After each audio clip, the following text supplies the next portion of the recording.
Welcome back to the Planet Soccer channel here on YouTube. I'm Reed, that's Dylan as always. Today we're here talking United States national team soccer. Not men's, not women's, but both. We have some noteworthy results to talk about on the women's side and some noteworthy fixtures and tournaments coming up to talk about on the men's side.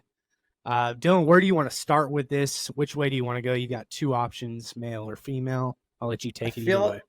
I feel like let's just jump right into the women's. It's the most recent actual fixture, so I'll give us a brief little recap. Finally getting a CONCACAF Gold Cup for the women's. Men's has been going on for a while. This was the first iteration for the women's.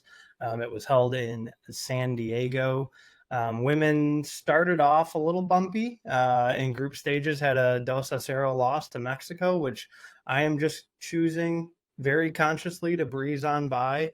But at the time, it was a little bit pressing harder on that panic button, if you will, especially after the World Cup result that the women saw. But still moved on to the knockout stages as expected.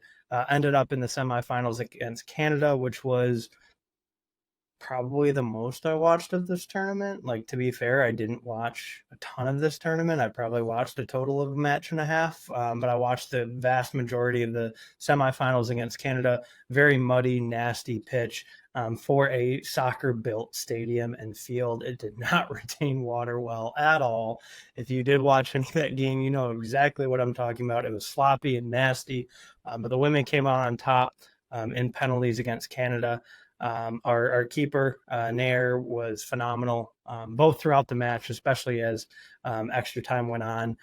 We did concede one in extra time after we had scored one from Sophia Smith, who was phenomenal, but ended up winning 3-1 on penalties, and she had 2 penalty stops, and then followed that up. Not common in men's soccer, but followed that up, had 2 penalty stops, and then was next up on the PK taker sheet and netted one home, and we ended up winning 3-1, and then went on to beat Brazil 1-0 in the finals. The standout points for me, other than the vastly over talked about topic of Alex Morgan wearing number 7 instead of 13 due to somebody else being on the team, and then her coming, whole bunch of Yeah, she hoopla. wasn't originally named to the squad, correct? Correct. Yeah, she was initially held out of the squad, and somebody else registered as 13. So when they brought her on because she was injured, she had to register as number 7. It was like a whole hoopla in U.S. women's soccer fan Twitter. That's like the extent of my exposure to it, but it was a whole hoopla of why she couldn't wear 13. But that ended up not being the story of the tournament. Story of the tournament was Lindsey Horan and our keeper, Naeher, both phenomenal performances, and Sophia Smith also stood out to me.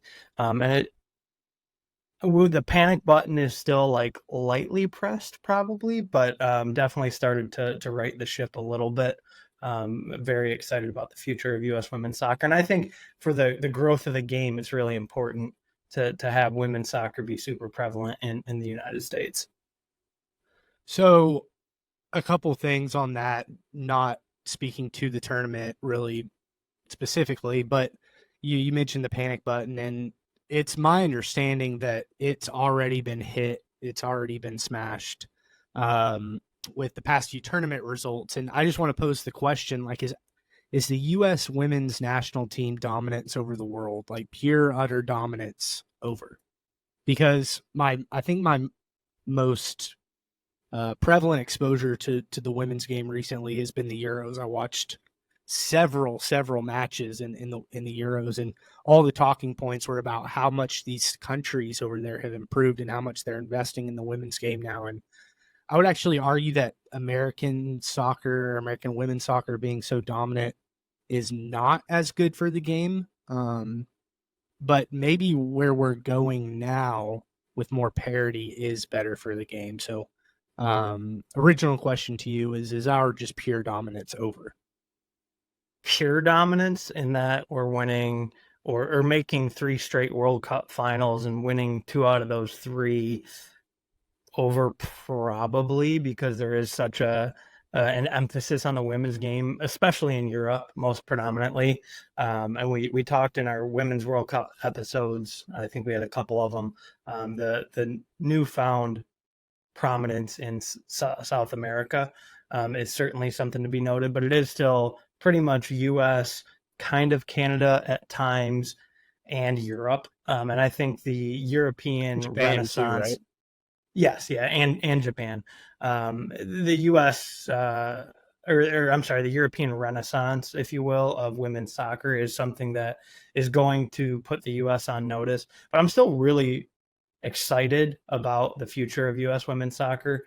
I know no political backing on this, but I think getting some of the older players, Megan Rapinoe especially, out is going to be really important for the U.S. women's national team. We saw that on display at this Gold Cup. I think there's a lot of young talent in the U.S. women's soccer program right now, especially the Sophia Smiths, the Trinity Rodmans of the world, Lindsey Horans of the world, that will be able to be torchbearers, if you will, and still some veteran leadership there in Alex Morgan. So I still think we'll likely be favorites going into the next Women's World Cup. But that like preconceived notion of it's the finals or bust might have to be kind of put on the back burner, because I do think it is about to get a lot more competitive, as we already saw in the last Women's World Cup. But I do think we're likely to see a better future World Cup performance from the women as we kind of age out some of those people that won us back-to-back World Cups, a little bit less favoritism, if you will, to the distraction, possibly distractions. Regardless of how you feel about Megan Rapinoe's like comments or her views or what she says, like it brought distractions. It just flat out did. Absolutely, regardless of how you feel about it. So. And I think some of those distractions are warranted, to be sure. But I do think on the pitch, some of that is detracting from the play on the pitch. So I do think long term, it is a really promising spot to be in for the women's national team. But I also can kind of understand that sentiment where the rest of the world is starting to catch up to us and definitely putting us on notice, where we're not going to be, to put it in betting terms, because that's what I know and love, we're not going to be like minus 150 to win the World Cup. It's going to be more like plus 200, like still the favorites, but not like the runaway favorites. If they don't win, it's a shocker. It'll be more they should win it, but if they don't, it's not a complete like, oh my God, what happened, is kind of where I see the women's team. I do still see us being a international powerhouse, but maybe not to the same extent that we saw in the 2015, 2019 kind of time frame. Yeah, that makes sense. All right, let's move on to the men now. And Dylan, I'm going to take this a little bit differently than the way you have it on the slideshow, so I apologize. I just want to look at Greg's selection real fast and his 23-man roster that he came up with for the, I guess, final round of the Nations League. And going position group by position group, goalkeepers, it's Matt Turner, the starter. The next ones don't really matter. I think that Gaga Slanina's omission is warranted. And I think that Inter Miami guy, I forgot his name, he's 26. I think his inclusion is warranted. Excuse me for not knowing the name. It is Drake Callender. So good for him for making. I was thinking colander, where you strain pasta. That's all I could come up with, and I knew it was wrong. It is a double L. It's a double L, so you might be right. Looking at the defense, I'm disappointed to see Cameron Carter-Vickers left off. I understand it, as he is nursing an injury with Celtic, another one. And I think it's interesting. So the Stars and Stripes FC, like US fan blog, put out a poll for center backs that they would like to see make this Nations League roster, and Tim Ream has moved down to third. So I think his age is starting to become a factor in fans' minds. However, he's having a decent season with Fulham, and the first two were Cameron Carter-Vickers and Chris Richards. So I think there's that hope that finally Chris Richards will break through, stay healthy, and contribute to this U.S. men's national team. The midfield is where it gets kind of interesting, and I want us to highlight a few players. First of all, going back to defense real fast, let's give Anthony Robinson his flowers, because he's having a fantastic season at Fulham, being linked with Liverpool. I would argue he's like, outside of, not counting goalkeeper, he's probably second name on the team sheet. Like, it's Pulisic, and then it's Anthony Robinson. There's not a lot of guys that are just very secure in their position on this team other than those two outside of goalkeeper and goalkeeper. Sorry, Matt, it's kind of by default right now. Like, Yeah, haven't and really shown me a lot. I would argue that Anthony Robinson, he's more warranted and more deserving than Matt Turner, but it's almost kind of default too. I think he's the only true, international quality left back we have. However, moving on to the midfield, let's talk about a few guys here.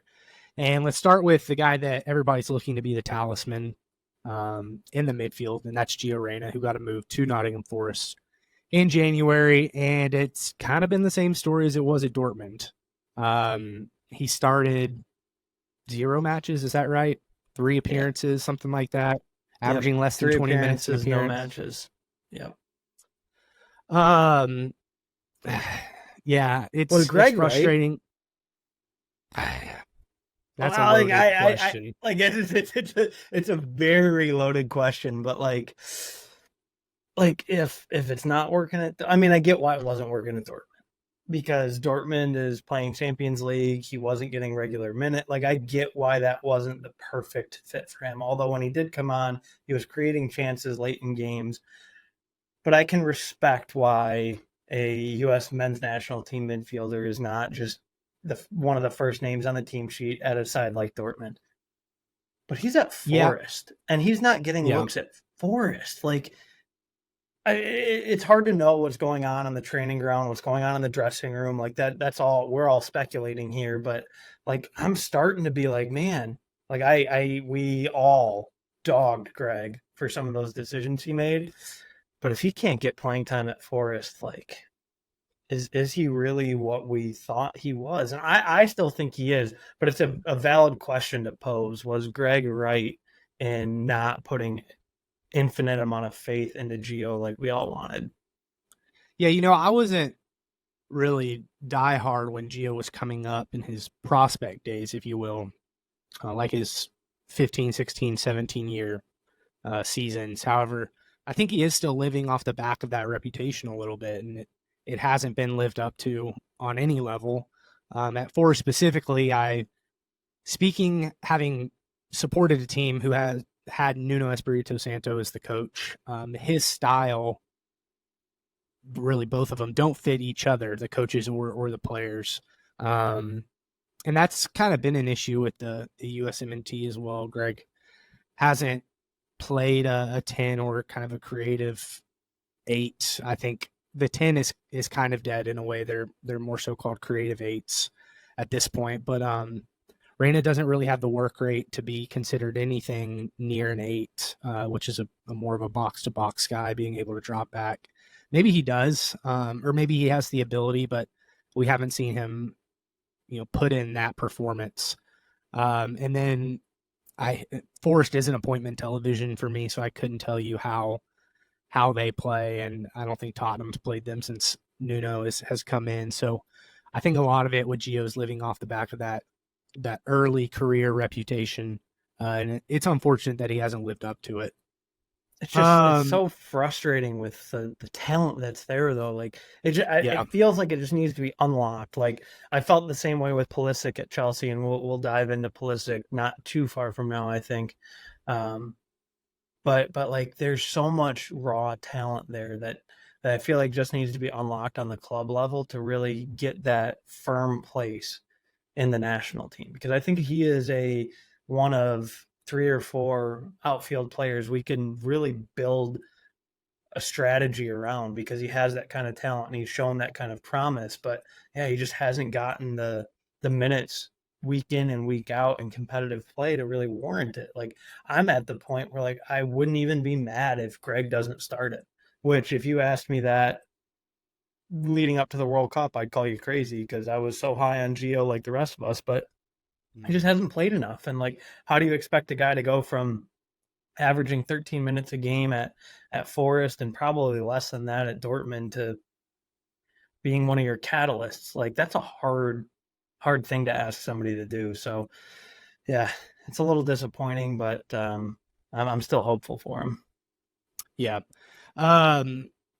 Speaking of keeping and holding out hope, Weston McKennie has obviously been included in the side, and that's a guy that's really turned around his season.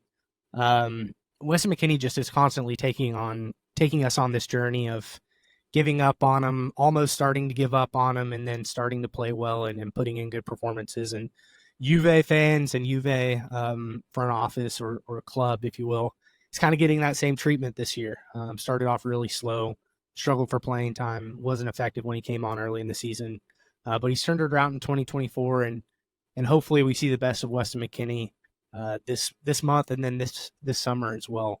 In the he's got 4 assists in the last 2 games. Like what's not to like lately? Like if we're talking about on form, he's probably the most, well, maybe not Pulisic probably, but he's probably second best on form on the whole USMNT side. And like you said, he was a guy a lot of people were ready to write off coming out of the World Cup and the way he started this season at Juve and wasn't getting super regular minutes, but there were some injuries there at Juve that kind of forced their hand into playing him, and in 2024 he's really started to flourish, which is super exciting because he's a guy I hate like throwing this type of generalization out there on a player, but I kind of questioned his like want to at times, and I'm not the only USMNT fan or vlogger, if you will, that was thinking that. But lately, especially the last like month or so, he's really started to flourish at Juve, and that's super exciting, especially a very competitive Serie A side. It's not like he's at Bologna or,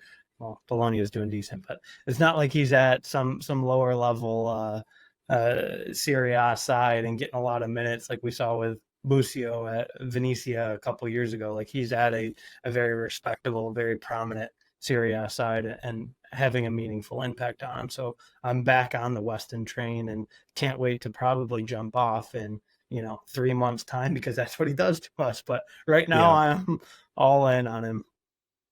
Yeah. To round out the midfield, we've got a somewhat surprising inclusion of Tyler Adams, who is coming back from a damn near year-long injury. We've got Johnny Cardoso continuing to make USMNT squads, Luca de la Torre, Yunus Musah, obviously, and then I think that's it. Yeah, I'm pretty sure that rounds them out. Dylan, any thoughts on those last couple of guys? Excited to see Captain of America, not Captain America, back. It's been very noted that he will not be starting. He'll likely average like 30 or 40 minutes, over the next month or so. But I'm excited to see him back. He's a catalyst, not offensively, but a catalyst for the team. Very important piece. Yunus Musah has been wowing, to put it lightly. AC Milan fans, social media admins, he was all over their TikTok over the weekend. He's been very good, especially his ball retention has been exciting.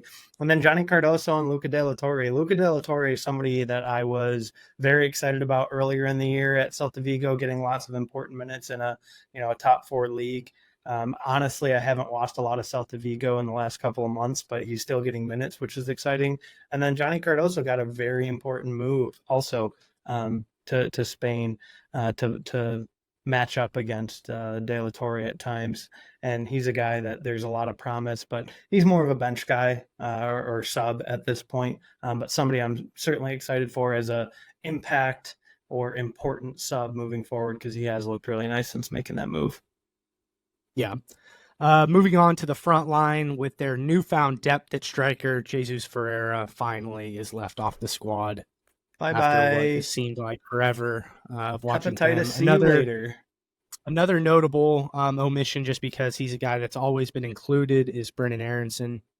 His form has finally dropped low enough to where Greg has said enough is enough, and he's left him off the roster. Obviously, you got the front three of Pulisic, Weah, and Balogun. They picked themselves, although Josh Sargent is probably the second most in form. What do you mean? Expand. Go ahead. Balogun's been pretty bad, but no. Yes, Balogun's been pretty bad. He's not going to be on there. No, yeah, he's not going to be not on the roster. But like, I have seen, and I don't agree with it, because I think Balogun fits what we're creating at the USMNT much better than Josh Sargent does. But all flowers to Josh Sargent. He has been absolutely phenomenal in the championship. 12 goals in 15 starts. He's got 8 goals in the last month and a half. I know it's in the championship. Don't come at me in the comments. It's not like the creme de la creme, but like honestly, we could compare the championship to the French league. And Balogun was putting up similar numbers last year, and we were supposed to be super excited. And now Balogun at Monaco, the play style doesn't fit quite the same. But it is super, just in general, it's incredibly exciting to have striker depth because we went from Ricardo Pepe was our savior at one point, and now he is our third choice striker. And I think Ricardo Pepe is your third choice striker for a nation like the USMNT. Obviously, if you look at the likes You think of England, Sargent's our second choice striker? he should be.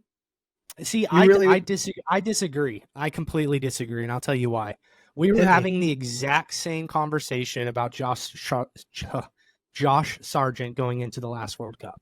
He was on form. He was hot. He might have even been the championship's top goal scorer. He just doesn't play well with the U.S. men's national team. He just doesn't, flat out. And Pepe does. Pepe absolutely does, especially when he comes off the bench as a sub in the 65th minute. So Pepe's the first one. Pepe's the first one off the bench for me. Balogun starting because of the potential, the ceiling. Yeah. And Sargent is simply a group stage sub. I would argue though, if Balogun, heaven forbid, is hurt, I would rather start Sargent and continue to bring Pepe off the bench. Pepe fits that like super sub very lightly, but American striker super sub mold really well. He does it at PSV very, very well, comes on and scores very important goals in the 80th minute, but he isn't a guy that is going to press like crazy, create a lot of opportunities early. He's a guy that feasts on tired legs, and I think Sargent has shown more of a propensity to control games earlier than I've been able to see from Pepe outside of, some World Cup qualifiers against Barbados. No offense to Barbados for our listeners. I'm sure we have one, maybe, if we're lucky, in Barbados. No offense to Barbados, but like I just think Sargent is much more prone to be a successful striker for 65, 70 minutes and then let Pepe come on late. So that's where I'm at with the strikers. I think Pepe will always be our first sub off the bench, but if Balogun were to go down, I would rather start Sargent than Pepe. Yeah, I mean, I can see that argument. But at the international level, I don't care if my striker's holding up play or controlling games. I just need him to get the ball in the back of the net, especially with the US can't national do. So team, yeah, who was starved for goals. So that's my reasoning. And yeah, but talking about Christian Pulisic, the most on form, potentially American of the entire 2023-2024 season. AC Milan has been a move from the heavens for him. We did a Twitter thread on his impact on AC Milan and AC Milan's impact on him about a month ago. Go check that out. And Timothy Weah, I just don't know what to make of him at club level or international level, really. He seems to be a serviceable right wing, and I have no problems with him continuing to be there until somebody else comes along who is currently 13 and takes that spot away from him. So, yeah. I mean, yeah, with Pulisic, I mean, he's been nothing short of electric in Serie A, and that's really probably putting it lightly, if you can. I mean, he's been a card-drawing machine. The Lazio game was just especially a CONCACAF player, that's everything I want to see it from my star player. Drawing it might have been even 4 cards in one game and getting on the score sheet, and he's got goals in 3 straight games, and there was a little bit of unrest, if you will, in the Milan locker room, allegedly, when he stole Leao's goal from him. I think it was on the weekend. It might have been last weekend.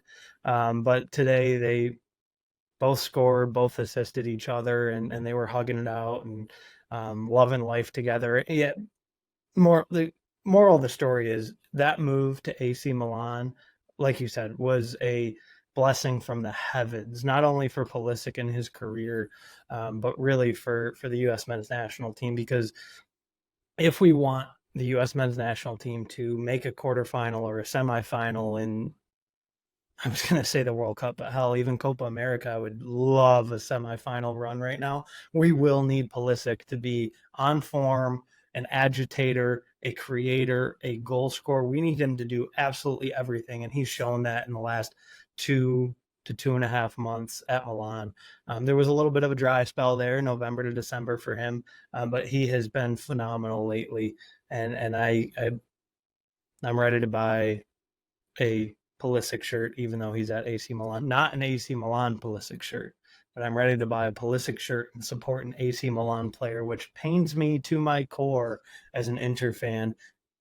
But it was the perfect move. I think Serie A fits him well. I think it fits his confidence well, and still has some of that aggressiveness that he'll see in the Western hemisphere of soccer that you don't necessarily get in Germany or in France or in Spain. It's some of that nitty gritty, kind of dirty at times.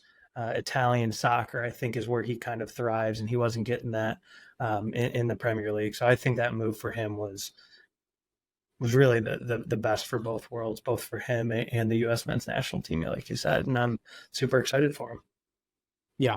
The U.S. takes on Jamaica in the Nations League semifinal. Dylan, that game is in Dallas. Apparently, are you going? I haven't. I'm thinking about it. Charge it to the account. Charge it to the business account. Write it off on the taxes. Business trying to secure a press pass. You're right. Press pass or business expense, whatever your heart desires, but you got to be there. You got to be there. Yeah, I think parking passes or parking in general would be more expensive than the tickets, which is crazy for a game at Cowboy Stadium, because normally those tickets are never under a cool $100. But yeah, we're talking like $40 get-in fee. Like, take an Uber there and back. It'll be cheaper than the parking probably, but you got to be there. Yeah. So, Dylan, looking at the Jamaica game, we as Premier League fans sometimes forget that when watching Jamaica, we get to see a few noteworthy players on this squad. And Jamaica is not necessarily a team to be taken lightly, because they can hit you with athleticism and with a few of their talismans, most notably Leon Bailey and then Mikel Antonio at the back. But I mean, this should be a win, right? We're going to be upset if this isn't a win, and we're going to start questioning things if this isn't a win. Oh, absolutely. Like, Leon Bailey's suspended, so we're talking Mikel Antonio for the semifinal. Yeah, he's suspended. Him and Des can watch the game together. Right. He's suspended. Antonio obviously strikes a little bit of fear in people, I guess. But if that's all you have attacking, De Cordova-Reid is another name Premier League fans would be familiar with from Fulham, and Andre Blake for our MLS fans, the Philly goalkeeper.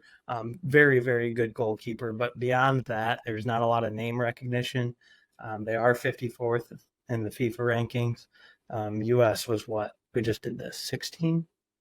Somewhere in there? They fell down one spot from whatever they were 16, 17, 15, somewhere in that range. But they did just beat Canada in the quarterfinal. So it's certainly not a team to completely take lightly.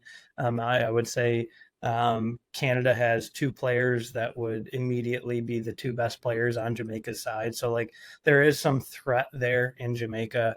But the question I have about this match, probably extreme, probably somewhat optimistic, but is it a fireable offense if we lose? Like, can we fire Greg if we don't beat Jamaica at home in Dallas in the quarterfinals of the Nations League, for whatever that's worth? But, like, is it too soon to say, like, I'm ready to be? I mean, we're all ready to be done with Greg, but is it too soon to think the Federation would be done with Greg if we lose this? Yeah, because it's the Federation. They're not firing him after this. But Jose's available, and he's got a Netflix documentary coming out in 2025. It would be the perfect time for Jose to step in right before the World Cup and the prep for the World Cup, and get him in for Copa America, make a little Netflix scene out of it. Like, I don't know.